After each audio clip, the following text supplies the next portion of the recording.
Hello and welcome to this conversation between David Bird, that's myself, of nilsbird Training, and a variety of other trainers who will be delivering many of the sessions at the conference later this week. So, my name's David Bird. I've been running nilsbird Training for a few years now. I'm working with BIPSA to put this conference on. I have a background as an examiner for many years and a trainer internationally and in the UK the last few years too. So if we're going to go round the table, our virtual table, and just share the people here, and then they're going to come, then we'll come back to me, and each of us is going to share something about what we're going to deliver at the conference and how it might be beneficial to you. But hopefully you'll be able to see how we're going to try and not just explain each person separately, which might possibly come across not so interesting, but hopefully we're going to ask each other questions and we're going to bounce off each other just to kind of get a more relaxed feel to this event. And I hope those of you who are seeing it are able to see all six of us. Hopefully it's, I'm a little unsure about how the recording is going to come across, but hopefully all of you can see all six of us on your screen now, either on YouTube or on Facebook. So Steve, we'll go around you first. Would you like to introduce yourself and just tell us about yourself, please? Okay, thank you, David. My name is Steve Attio. I was a science teacher with a specialism in physics. I worked in UK schools for 34 years. 16 of those years I was the head of science. I retired 10 years ago, took early retirement 10 years ago. And since then, I have been working with teachers in a variety of countries, mainly sub-Saharan African countries, including Sierra Leone and Zambia, where I've been working with them on teacher development programs. I've also been working with a variety of charities and with the Institute of Physics on this same teacher development program.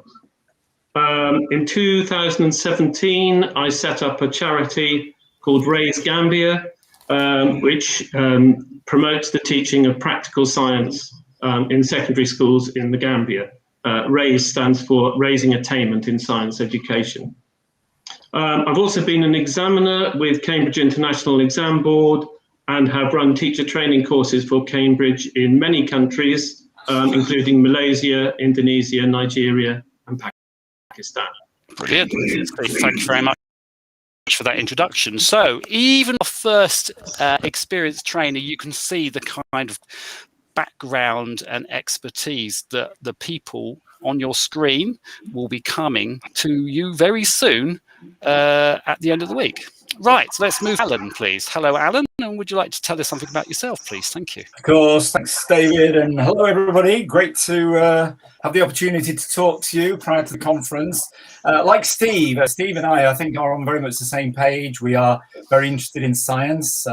I've been supporting STEM subjects in primary education and lower and secondary for years, initially as a primary teacher myself, then working for a local authority, then working for the University of Manchester for more than 20 years, training teachers there, teachers new to the profession and teachers who are more experienced. I've been lucky enough to write a number of books about primary STEM subjects.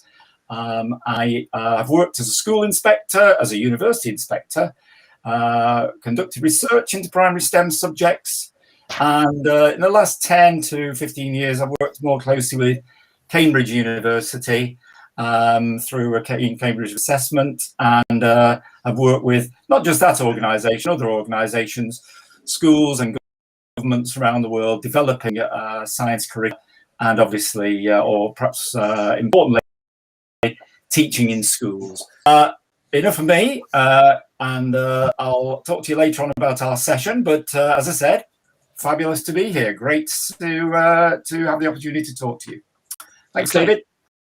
Thanks, Alan. Brilliant. Right, Siobhan, hello. And would you like to share yourself, please? Yes. Okay. Hello and welcome. Is there an echo? No, it's There is. Yeah, slightly. There was slightly, There yes. was. Okay, sorry. Hi, I'm Siobhan Parker. I've been a teacher for the past, I'd say, 30 years. I'm a teacher of English, English as a first language and English as a second language. About 8 years ago, I came out of the classroom and started to work for an organisation called Cambridge International, like many of the colleagues sat around the table today. I work with them as an examiner. I also write question papers for English first language. I also work as a teacher trainer, and that's where my real passion is these days, is actually training teachers to teach English in the best way possible. And you'll see that reflected in a seminar or webinar later this week. I also work with publishers, either as writing textbooks or as curriculum consultants, making sure that they've got the best material going out to teachers all over the world. And that's just basically me. I'm looking forward to talking more about my session later. Thank you very much. Right, brilliant. Alison, hello. Would you like to share about yourself, please? Thank you. Hi, thanks, David, and hello, everybody. I hope everybody's keeping very well. Yeah, great, thanks. Well, I can see that I'm definitely sitting around a table with very esteemed colleagues, some of which I'm very privileged to have worked with before, and others that I'm getting to, really excited to work with over the next few days. Okay, what can I tell you?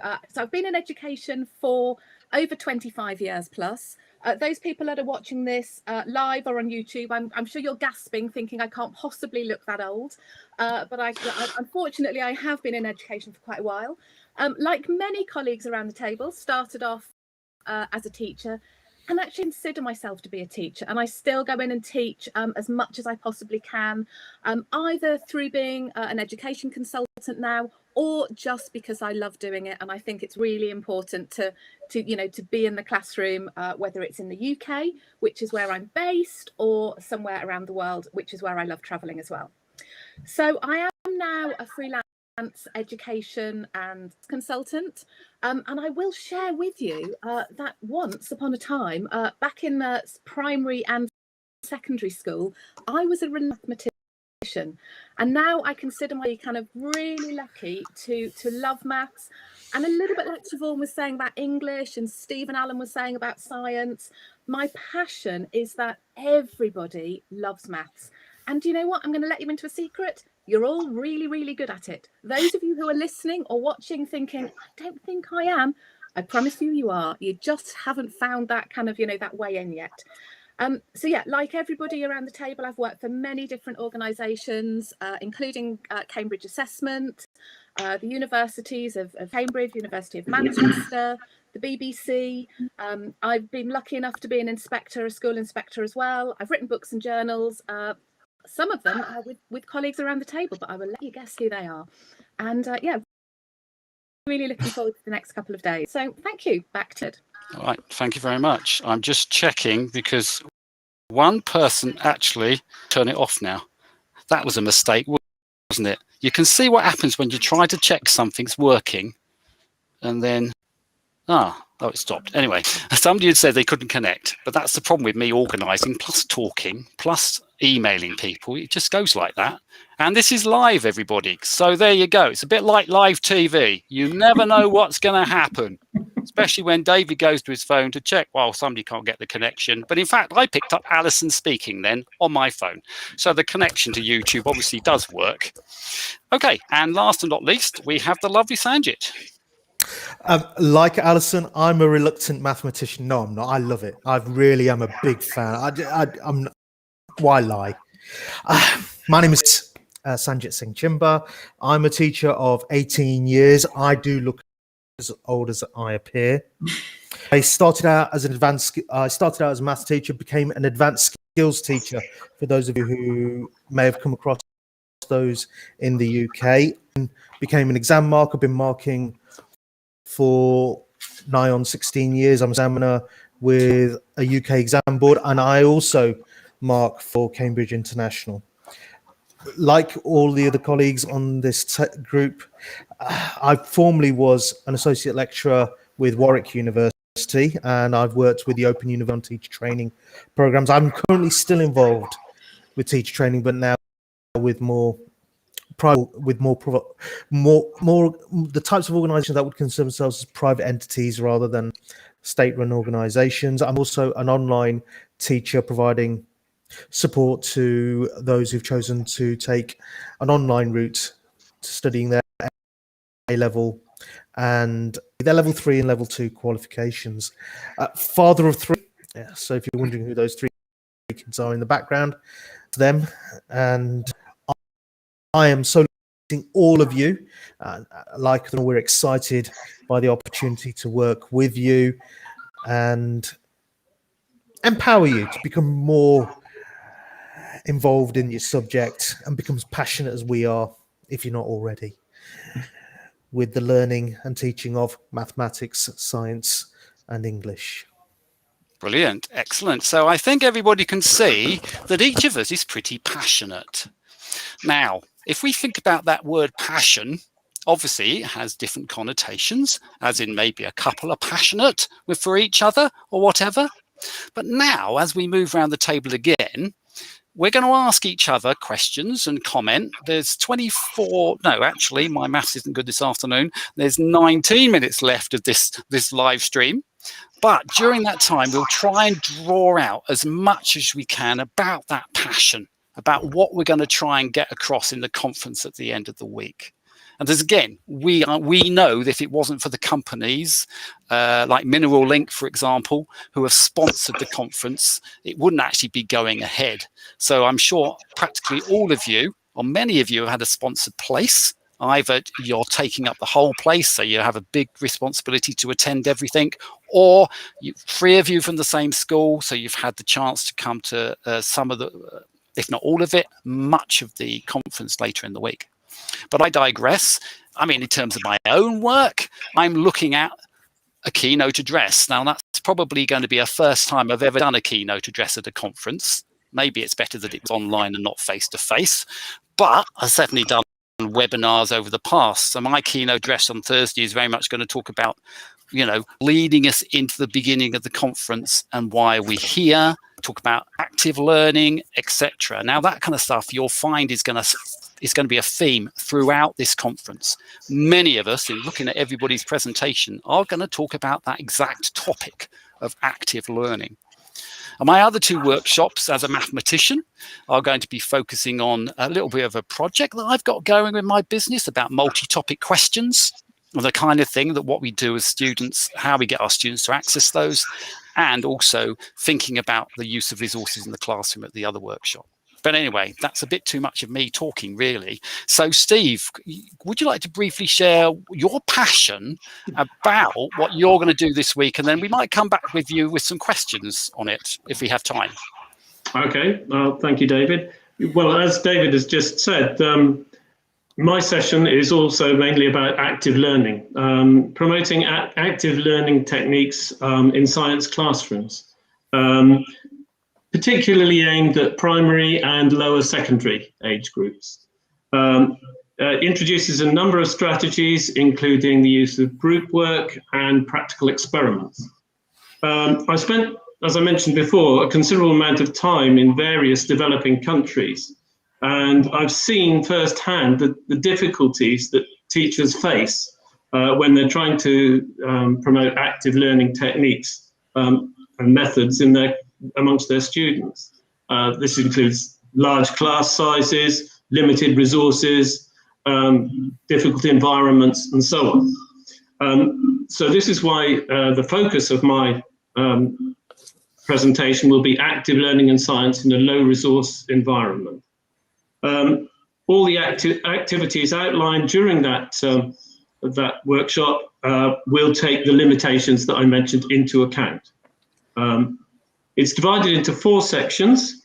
The first is just to go through what is meant by active learning, what we understand by active learning, and why it is beneficial to use active learning techniques with our students. The second section is how to create an active learning environment. Once again, bearing in mind the limitations that we may have or you may have in your own classrooms. Following on from that, maybe more practical things, using different forms of group work to facilitate active learning in science, how you can use group work methods even though you don't have a lot of resources available to you. And finally, and to be honest, the most important to me, being a practical scientist myself, how to promote practical science in the classroom with limited resources. With David was talking about passionate. I am passionate about practical science, actually students getting their hands on equipment and actually making experiments and finding out by experiment. And I shall use the last section to go through a number of possible ways of doing that. Once again, using limited resources, not using fancy equipment and stuff that you only see in textbooks, to use actual hands-on experimental techniques that are easy to do. That's the summary of what I'm going to be doing. Brilliant. Now, that idea of I'm getting some feedback somewhere. I don't know who, but anyway, what was I going to say? Passion. Yeah, now, passion. It's interesting you talked about practical work, Stephen, because obviously, Alan, you're a scientist and you're going to be doing similar things, talking about science and stuff like that. But are you passionate in the same way, Alan? And can you share something of your passion? Because it was interesting talking about practical work. One of the people who's on this workshop, right, who's coming on the conference, was talking about how he was substituting for other teachers. And he took the students of these other, outside. And this was maths, right? And just the concept of taking the students outside and doing some practical maths outside was like, wow, we're doing some maths practically. So, how would you relate that, Alan, and your stuff to the kind of things Stephen and I have just said? How would your stuff relate to that and what you're doing? Well, very much so, very much so. I understand completely the idea that science can be taught with very little in the way of resources. As a primary scientist, I'm always talking to teachers who are short on resources, don't have any sophisticated equipment. And I'm reminded of a time when I was working in Pakistan, and the teachers there had very little in the way of equipment. So we decided at the end of the course to go to the local market, and we took 1 rupee with us and a bag. And we were able to fill that bag with all sorts of pieces of equipment, wire, magnets, all sorts of things that the stall holders were happy to just give us. We still had our 1 rupee at the end, and we had a bag full of all sorts. And we then went on to the next day, and we had a look at a wall. I remember that being exciting. We spent the whole morning looking at a wall and the science we could get out of a wall as we watched the sun move across it, as we threw water on it and watched it evaporate and timed it and did different experiments. So yeah, very much. There will be some overlap between the two courses. I've no doubt that Steve is passionate like I am about creativity. And that's one of the things that I'll be mentioning, and it will all be very low resource, but it'll link nicely. My session, I'm doing a keynote as well with a good friend of mine, Dr. Tony Birch, and we'll be talking there about we're talking about talk, but really it's more than talk. Talk is something that goes on in lots of classrooms, and I'm sure Siobhan would sort of agree with all this. What we want are higher levels of talk, and we want what we really mean is dialogue, and we want to raise the kind of level of that talk, and really so that we can ensure children are thinking and able to articulate their ideas and share ideas. So I'm trying to link there the science and the keynote, where I'll be looking at dialogue and talk, and linking those to social work, children working with one another in a social context. That's brilliant. And thank you for that, because that's something that I think we're all going to talk about, isn't it? Talk and the fact about communicating. I mean, Alison's going to be into thinking mathematically. And it's certainly something that I've tried to emphasize in the webinars I've done over the last year with nilsbird training is, this idea of self-explanation. can a student, and it could be Alison's, I don't know, something about Shakespeare, a paragraph, it could be a science experiment, it could be something mathematical, and can the students kind of discuss it with each other? Can they explain to each other what's going on? So based on that idea of talking, let's take that as a theme through our discussion. Siobhan, talking, right? So I noticed in your PowerPoint, you have got it's gone, the word out my head. It's to do realia. That's it. Oh, that's great. Yeah. Realia. See, I know a little bit. Have to admit, I know a little bit. This is where the missing link comes in, really. Oh yeah, you see. So what's going to be the purpose of realia, and maybe one or two other bits and pieces of your workshop then?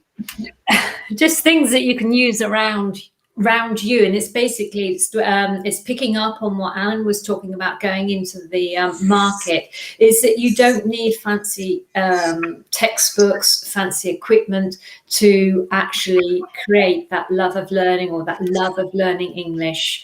So the title of my webinar is Engaging Large Classes Using Low Resources in Primary English or Secondary English. But really, I'm going to focus on using 5 or 6 resources, like some dice, or you could say use some stones with numbers painted on them. I'm going to do some physical actions like Kung Fu Panda with you, so that we can emphasize how we can use punctuation in sentences. I'm going to be showing you some pictures, and you could have a picture of a tree, or a picture of an animal that is around your learners, and we're going to be doing something called slow writing and talk about that writing. I'm also going to be playing a game called Hot Potatoes with you, and I'll be showing you how we can promote talk by something called disappearing sentences. I'm so glad that everybody is picking up on this need to talk science in science, need to talk mathematics.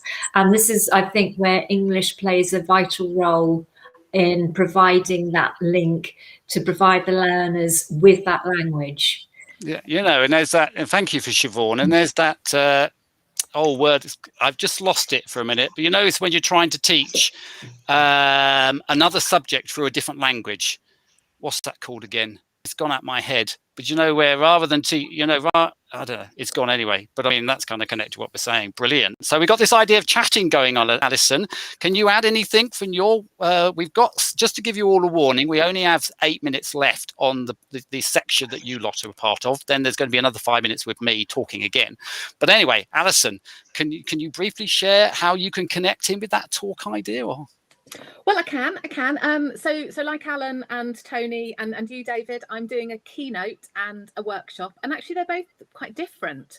So my keynote is thinking about this timeless ongoing debate about, should we teach content, in other words, lots and lots and lots of knowledge, or should we teach skills? So we are going to have, hopefully, I'm hoping for quite an interactive keynote through the chat box, so that you will be talking to me about what do you think about that, which is more important going forward, as we move more and more into the 21st century. So I'm going to be asking you lots of questions, giving you lots of things to think about. And so really kind of, if I just go to my my workshop, which you've already said is on mathematical thinking, I think the thing that I want to do with both my keynote and my workshop is cause all of the people listening to kind of have what I call cognitive conflict. And what I mean by that is I want you to think. I want you to come to the workshop and I want you to think, why is she saying that? And do I agree? And do I disagree? And what do I think? And really by causing that cognitive conflict and making you think and making you reflect, I'm hoping that from both the keynote and the workshop, you will take something away. Now, it could be that you take away some new thoughts. It could be that you have reflected on existing thoughts and either you decide that you're keeping those thoughts or you're ditching them. You could get some new ideas. You could have some links. We've got some research in there. But throughout the whole of that medium, we are going to be talking, whether it's virtually talking, orally talking, talking through the chat box, So thoughts will definitely be featuring. But please do come with your fingers ready to chat to me through the chat box as well. Brilliant. Thank you, Alison. And Sanjit, you've got the last leg, mate. So would you like to add, because this is going to be a different situation on Saturday, isn't it, Sanjit? Because we are almost on either side of the ring, aren't we? I'm in the red corner and you're in the blue corner, and people are going to have to opt between the two of us. So who can actually advertise their event better? Off you go, mate. What do you think? What would you like to add to what we said already? As the leading presenter on Saturday's event, for those of you who will be attending, I'll be looking at introducing you to ideas from the seminal work of Richard Kemp. That leads on from what Alison was talking about: instrumental learning or relational understanding. And what we'll do is we'll look at how that combines with Rosenshine's principles of instruction. And for me, it's all about establishing where your student is in terms of their learning journey and what activities can we share with them so you can assess their learning, get them to be part of the overarching discourse, lead the discourse, become narrators of their own experiences. And I like storytelling in mathematics. You might not actually think that's something that goes on, but it does. And it's important that we get our kids to learn how to justify, because for many of our students, when you're in English, you're taught how to put forward an argument. When you're in science, you need to state the reasons why an activity goes ahead. But in mathematics, our students sometimes find it difficult to justify why they're following a certain procedure, why a certain conjecture holds or doesn't hold. They struggle with that. In some cases, they struggle with that narrative. So what I want to do with that active learning experience is to help them to feel comfortable talking about mathematics. And that's why I expect the majority of you to attend my session.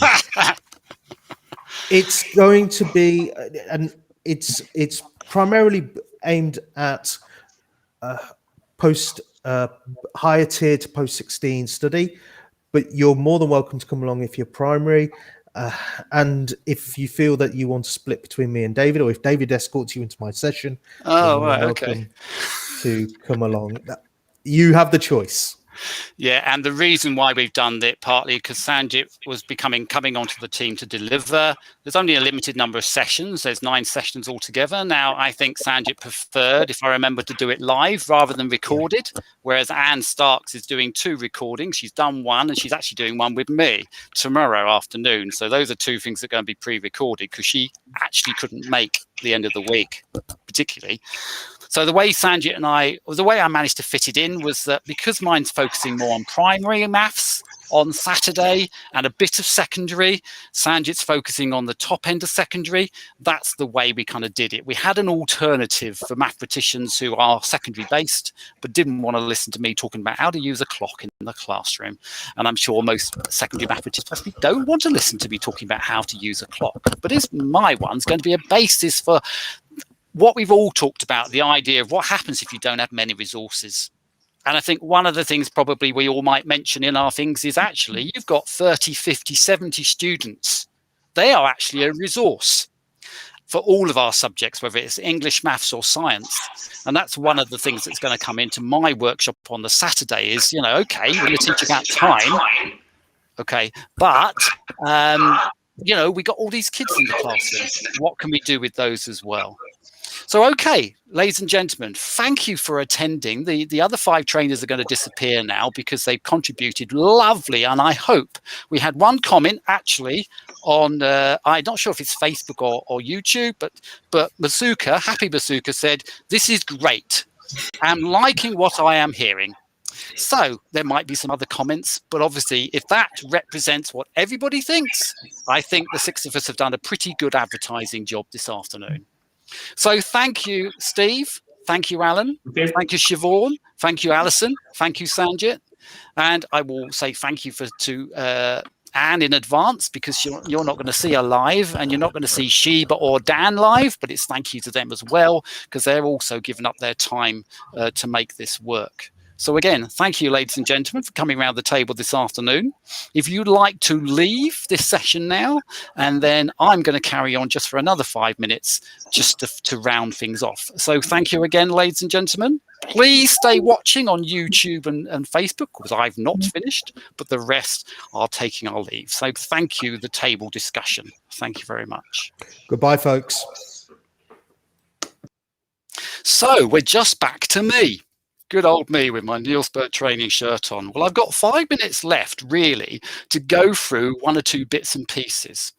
What I mustn't forget to do is remember the companies who have sponsored us.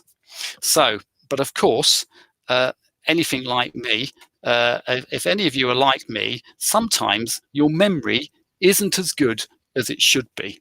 So, to remind myself actually of the companies that have sponsored us today, I'm just going to bring up the website, and not to show you, but just to remind myself of who's sponsoring us, because I'm sorry, I don't remember the companies all off by heart. So we have, we have Mineral Link in Chingola and JC Bowsfield Limited in Chingola, Gora Mining Solutions in Chingola, Lemma Hydraulics in Chingola, and would you believe it, we also had a lady and gentleman who actually wanted to sponsor us out of their own pocket, which was a really wonderful gesture. And I'm extremely grateful to that private sponsor to actually be prepared to, sponsor. And they're not a company. They're obviously just seeing the passion that the other 4 companies are seeing to provide support for all of you in terms of the sponsorship and providing free places. I do know some of you have been paid for, but remember, each school had this opportunity to send 3 teachers. So if you end up watching this recording and you still have yet to sign up, there is still some sponsorship available. It wasn't something I made completely clear at the beginning. The reason being, I wanted people to really want to come to this training, which is why that's the kind of communication I had with people. Are you interested in this training? And as soon as people showed interest, whether it be through WhatsApp or even Twitter worked, which is interesting because I'm not a massive Twitter user, but I even got some contacts with people through Twitter.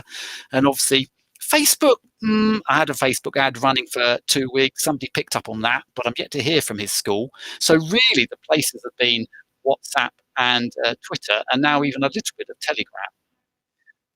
So that's where people have come from. And once I engaged with people, I then obviously shared the fact that practically all of you could attend for nothing. Remember, it's not free. It's not a free conference, but the companies that I have mentioned and the private couple have sponsored it and made it possible. So that's really what I wanted to share now. And as I say, if you do watch this recording, because I'm going to send it out to people who have yet to sign up and to see whether it maybe motivates them, you can see we've got some world-class trainers delivering for you at the end of the week, whether it be Alison, Sanjit, Siobhan, we got Alan and Stephen, plus we've got Tony who's just joining in on the Saturday morning, as Alan said, plus we have Anne doing a couple of recorded ones. She's done one already on her own, but then the second one we're doing together tomorrow on active learning. So Anne's one's just to share briefly about those. One recording is about using questions in the classroom. So that's any subject, it's not based on a subject. And the other one is about assessment for learning. There's going to be maybe some subject examples, which Anne and I are more used to, like I'm a mathematician, Anne is a science specialist. So you might find the examples in our workshop we record tomorrow, and then you see it during the conference. Some of the examples, it's not going to have like a music example and a PE example. Some of them are going to be a bit more the examples we use. AFL maybe going to come from our subject background, but that's the only thing. The whole concept of AFL is going to be for anybody to watch. So if you are watching now and you are part of the conference and you intend to come to our discussion, that's going to open up in 10 minutes time through livewebinar.com. I'll send a link in the WhatsApp group so that you know where to come. And I hope you found this useful. I thought that was really good. You could see, and I wouldn't want to run away from the fact you've got some really almost eminent trainers there. You can see there's a big connection between a lot of us. Practically all of us, in fact, worked for Cambridge University at some point and other organisations. And practically all of us have got international experience. Those of you who know me know that I've been to Zambia. And obviously, that's how I connected with Chipsa in the first place. And I've been to a variety of African countries, and you can get the same kind of experience from the others too. And they'll share a little bit more about themselves during the actual workshops themselves. So thank you again for listening. If you've been on YouTube or Facebook, I'm not sure how it's been recorded. That's my only issue, but I'm hoping that YouTube and Facebook, it will be there, so you'll still be able to watch it there even after now. So I'm going to say goodbye for now, and if you want to turn up, if you're coming to the conference, you want to turn up in 10 minutes, I will see you there. So thanks very much for the moment.